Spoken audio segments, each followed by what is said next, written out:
Hello and welcome to Bored and Confused, where I review shows based on two criteria. One, was I bored? Two, was I confused? Today's show is Small, playing right now at the Pershing Square Signature Center Theater here in New York City. Now, this is a one-person show written and performed by Robert Montano and directed by Jessi D. Hill. But before I get into this, please take a moment to like, comment, and subscribe. It really helps me grow this channel and get press tickets to see shows like Small. So, what did I know going into Small? Well, true to form, I knew almost nothing.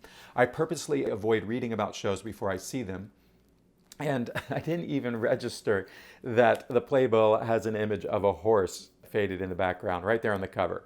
And still, I walked in completely blank on what this show was about.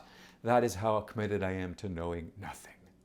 What I did do, as I like to do, was read the author's note in the program where Montano thanks his mother for taking him to Belmont Park for the first time, his father, and Chita Rivera. And I thought, okay, a horse, Chita Rivera, this guy is going to take an interesting route to becoming a dancer. So let's talk about how this show came to be. The show premiered back in March of 2022 at the Penguin Rep Theater in Hudson Valley. And from what I understand, it was the legendary Chita Rivera herself who helped Montana get that initial production off the ground. She used her industry connections to champion the project, eventually coming on board as part of the producing team for its off-Broadway debut at 59 East 59 Theaters in 2023. That run generated some serious buzz. The show earned nominations for the Drama Desk Award and the Outer Critics Circle Award for Outstanding Solo Performance in 2024. It also picked up the Arts Council of Rockland Award. After that, it hit the road, playing venues across the country, and now it has returned to New York City for what I think is its most prominent engagement yet, a limited run at Signature Center, running through July 25th, 2026. So this is a show that has been building and building, and you can feel that in the performance.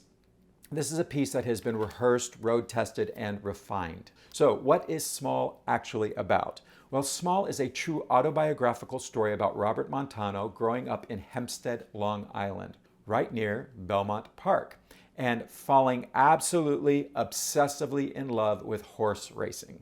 As a small kid, he's drawn to jockeys the way other kids are drawn to baseball players or rock stars. And through sheer force of will and personality, he manages to ingratiate himself into the world of Belmont Park, eventually getting mentored by jockey Robert Pineda and pursuing a real career as a jockey. But here's the thing. Nature had other plans. He started growing, and he ended up at 5'8", which I can tell you, as someone who stands 5'8"3/4 inches, is not super small. He is fighting his own body the entire time. He's not eating, he's purging, taking drugs, extreme dehydration, all to meet the strict weight requirements. And he actually rode in 7 races, but won none of them. His jockey career lasted about 5 months. The show is bookended by another love of his, dance. As a kid, he was obsessed with West Side Story and desperately wanted to play Bernardo, but fears he will never be tall enough. After leaving racing, he enrolls at Adelphi University's dance program, discovers he has a gift for it, and 1 week before graduating, books his first Broadway show and professional dance job in Cats, the musical. He goes on to work with legends like Jerome Robbins, Rob Marshall, and Hal Prince, and eventually lands the role he always dreamed of, Bernardo. The title, Small, refers both to what he needed to be as a jockey and to how he felt as a kid, before dance gave him the stage to become as big as he wanted. All right, let's talk positives and negatives. On the positive side, and there are a lot of them, Robert Montano is a great performer. He plays around 24 different characters in this show, and he gives every single one a distinct physicality and a distinct vocal performance. And that's what's great about dancers, what they bring to theater. They understand the importance of physicality. And Montano is emotionally connected in every moment, and you never doubt that he lived every word of this story. The direction by Jessi D. Hill is also excellent. The staging is precise and kinetic. Every inch of the stage is used. There are moments where the lighting design by Jamie Roderick absolutely pops. The way they light the scale that he has to step on for his weigh-ins focusing a pin light on his face, giving the feel of the different locations of the stables, Belmont Park, his parents' home. And the scenic design by Christopher and Justin Swatter puts you right in the paddock. And sound design by Brian Ronan does all the rest. All of the technical elements are completely in service of the storytelling. This is a fully realized, professional, beautifully mounted production. The sequences involving the ticking clock, specifically when he has to be weighed in on the day of the race, this nightmare of having to lose 10 pounds in 24 hours, these sequences are genuinely gripping. But I do have concerns, and my biggest one is structural, and it's this. The show is bookended by 2 short sections about dance, and about 90% of the play is about being a jockey, or his dream of being a jockey and achieving it. And because of this framing device, which opens by telling you essentially that this guy is going to become a dancer, I spent much of the show waiting for the jockey part to end. I wasn't rooting for him to succeed as a jockey because I knew that wasn't going to be ultimately where he ended up. I was rooting for him to give it up and find his love of dance. And that created a strange emotional tension that for me was working against the play. And I want to be clear, the story is very interesting and he tells it beautifully, but you haven't given me a character I can really root for. Bobby is likable, but Bobby is a teenager and he thinks he knows what he wants, but as an audience we can clearly see that this dream isn't for him. I also found large portions of it deeply uncomfortable. The self-harm, the purging, the drug use.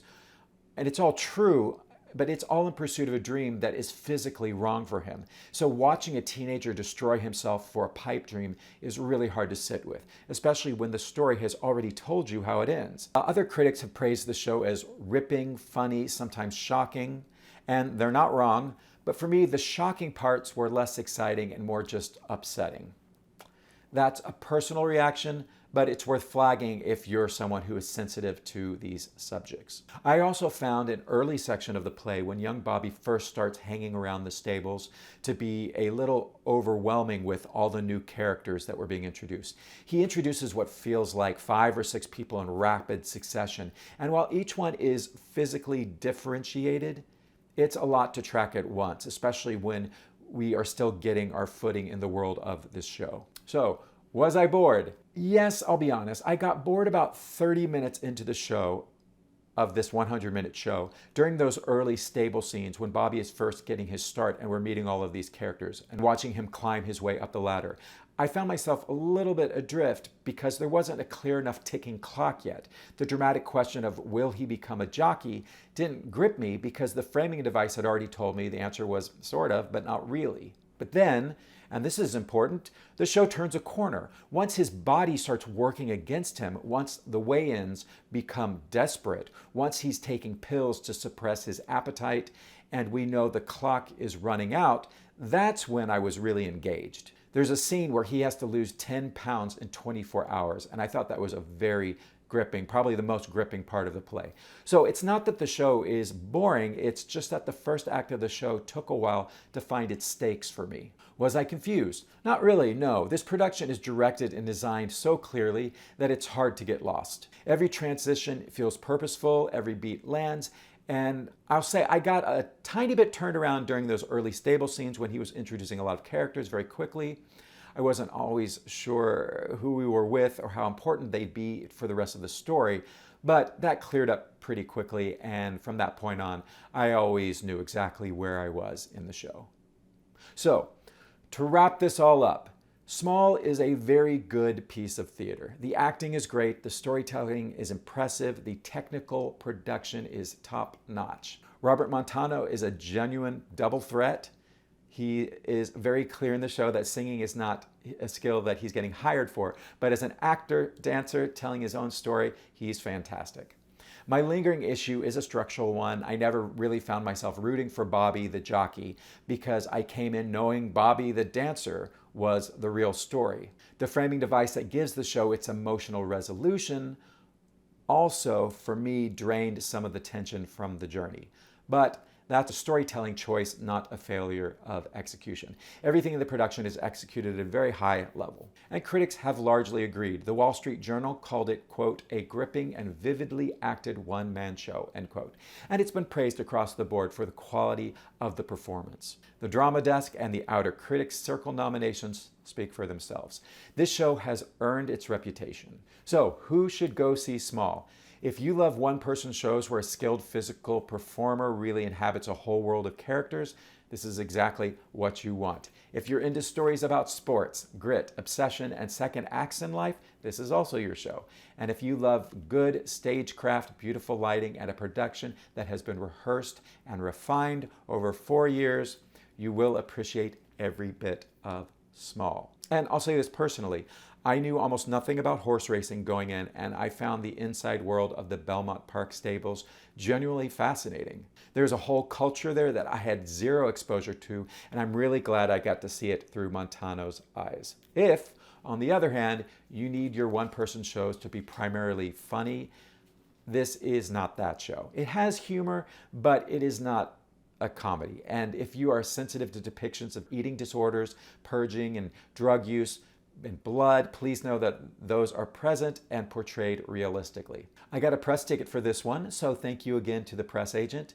As for where I sat, I was on the side towards the back, but I want to say at Signature Center's Alice Griffin Jewel Box Theater, it really does not matter where you sit. It is an intimate theater, the sightlines are great everywhere, and the production is designed to fill the stage. So don't stress about your seat. Where can you get your cheap tickets?